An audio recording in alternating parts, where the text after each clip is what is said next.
కొన్నిసార్లు కొంతమంది కపుల్స్ రిలేషన్షిప్లో టాక్సిక్గా ఉన్నా కానీ కలిసి ఉండాలి, డివోర్స్ మాత్రం తీసుకోము అనేది డిసైడ్ అవుతారు. అది పిల్లల కోసం కానివ్వండి, సొసైటీ కోసం కానివ్వండి, పేరెంట్స్ కోసం కానివ్వండి, ఎనీ రీజన్. ఇలాంటి వాళ్ళు ఓన్లీ కలిసి ఉండాలి కానీ డివోర్స్ తీసుకోకూడదు అంటే ఎలా అనేదానికి నేను ఒక 3 టిప్స్ చెప్తానండి.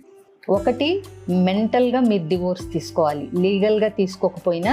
అంటే you should not focus on your emotions. ఇక మీ భావాలు, ఫీలింగ్స్, ఎమోషన్స్ వీటికి పక్కన పెట్టేసి you should focus only on your needs. మీ అవసరాలు తీర్చే ఒక బంధం, అంతే. అది పిల్లల అవసరాలు, మీ అవసరాలు ఏదన్నా ఉంటే అవి మాత్రమే.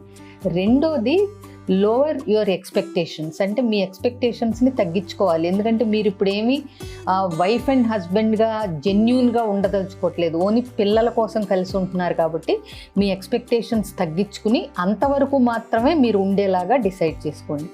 మూడోది మీరు గమనించాల్సింది, marriage is only a part of life. అది ఒక భాగం మాత్రమే.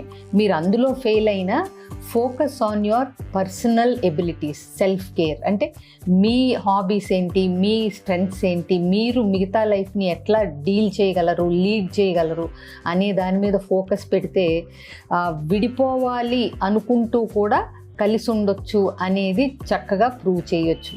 Thank you.